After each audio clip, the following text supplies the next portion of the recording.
Today we're here with Marty Becker. Marty, can you tell us a little bit what you thought going into teaching us today?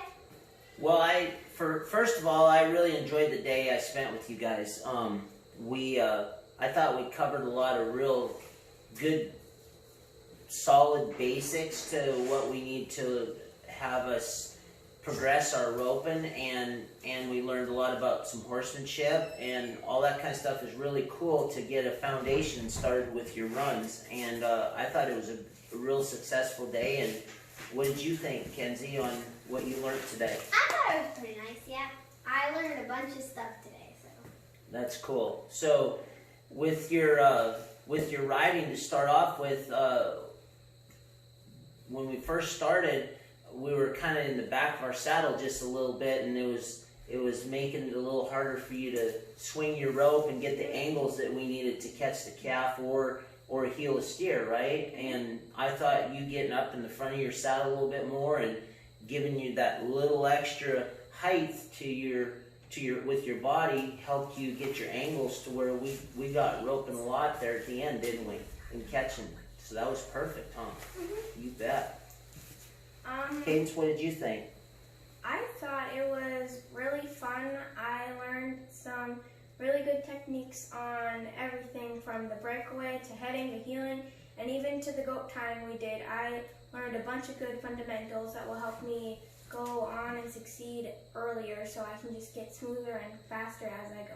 There you go. And I think it's so important to build a solid foundation around our simple basics, right?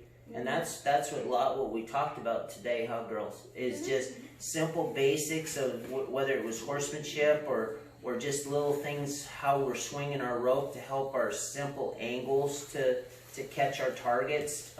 That all kind of goes hand in hand, doesn't it? Yeah. And I think at the end of our session, it really started to make a lot more sense, didn't it? Mm-hmm. And then I think it's important to always involve our horses in our run, right? Whether we're breakaway roping or heading or heeling or even goat tying, we have to set up our position in order for the next step to make sense, doesn't it? Mm-hmm. And it eliminates a lot of little mistakes we can make along the way or lose control of our run. And I think that was a big part of our day is really learning to control and set up a successful run. Mm-hmm. Yeah.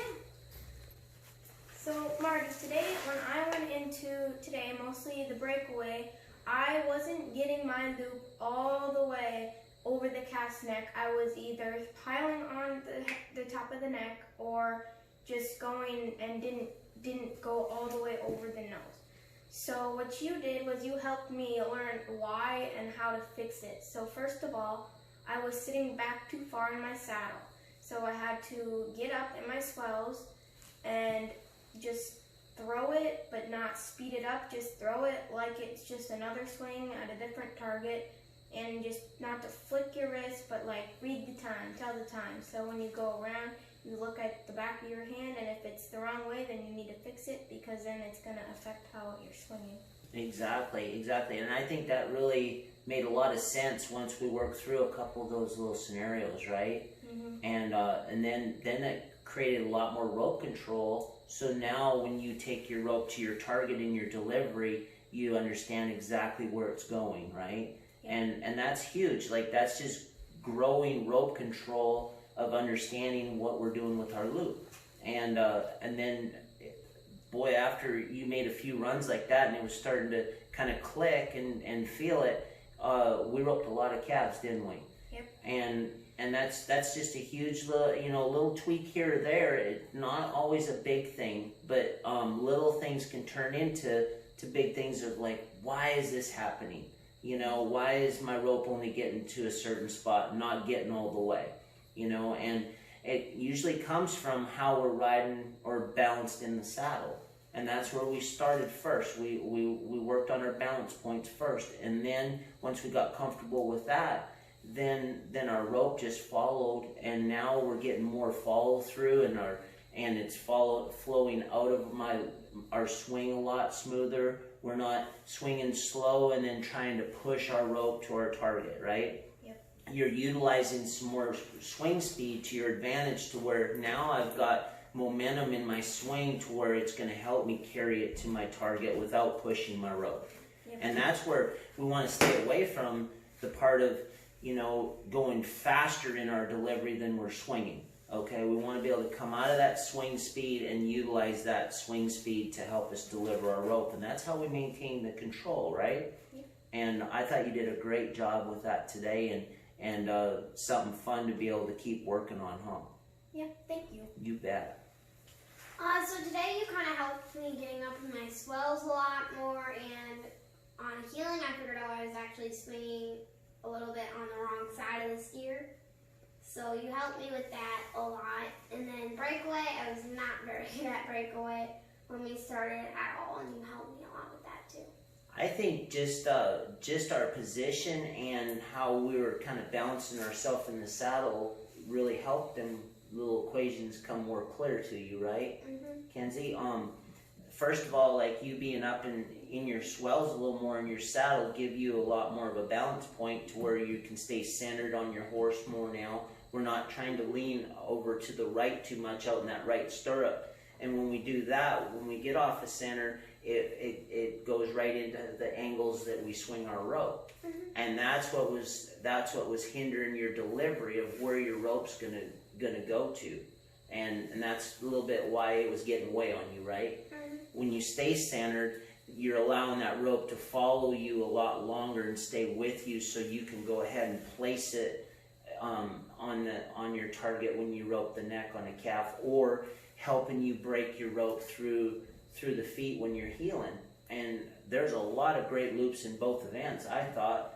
But boy, that heeling, you were talking about you didn't like roping the dummy too much on the back end, and you were just like roping it every time there after you got the feel of staying in the middle of your horse and breaking your rope through your target. You had a lot of pretty loops there, and that looked great. So just again, when we're working on our fundamentals, we want to keep it very simple and controlled to where it's easy to understand and feel. And I think that's what we created today, huh, girls? Mm-hmm. I think it was a great day. Yeah. So thank you again, Marty, for helping us out.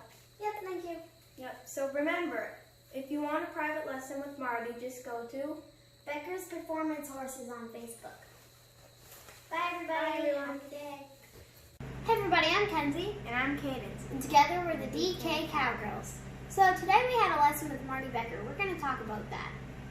So, Cadence, what do you think helped you?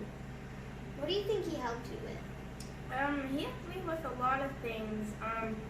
He definitely just get up there and rope it instead of waiting for the shot. Just slowly go. Nope, you gotta go up there and you just gotta be aggressive. And you gotta make your tip down and all that great stuff. What did he teach you? He helped me a lot with roping it in general. With heeling, I'm swinging on the wrong side of the cow, I figured out. And so he helped me with that, and every time then I caught that heeling dummy. And then with breakaway, I just wasn't good at breakaway when he came, and by the end I was catching every steer. What were some of the techniques that he taught you? So first of all, when we first started out, he had to just plain up go and rope the dummy. Once he saw how we kind of, just how we roped in general, then he gave us some pointers. For instance, / example, he told us to swing our rope, but instead of flicking your wrist, you kind of just like slow, kind of just let it come around instead of just flicking your rope all the way. So instead of going like that, which makes your rope figure 8 and close up, you kind of just go like this, and then you always look what time it is. So when you come around, what time is it? And then you just keep doing it until you see the time. And then he also taught us that we need to get our tip down, but there's a such thing as too far down. If you go too far down, then your rope will pile on the back of their head. And for balance, he always says you want to keep your left foot forward. And especially when you're practicing on the ground with the dummy, you want to start back like you're in a box and walk up to it. And once you get to your spot, then you stop and you take a few swings, and then you can throw your rope. But always make sure when you pull your slack, instead of going down and back, you make sure your rope is this way, so you pull it, so when you have to let it go, you can throw it easily. So yeah, that was for breakaway. For team roping, a few pointers that he had for us. For me, because I heel and she heads. So for me heeling, what he had me do was stand kind of a little bit further away from the cow because I figured out it was getting too close to the cow. So when I got too close to the cow and I went to go deliver my loop, it would kind of just go all over the place. And like you said, I was flicking my wrist too much. So my loops would always get figure-eighted and all my ropes were always figure-eighted and I couldn't figure out why. So yeah, he told me kind of just to check the time and just go around like that. That helped me a lot. And then, like I said earlier, I was apparently swinging on the wrong side of the cow. So I would drop down over here. I would drop down on this side of the cow when I was supposed to drop down on this side of the cow. So that did a little thing for me. That helped me a lot. Because when I would drop down on this side of the cow, when I went to go deliver my loop then, it didn't go all the way around.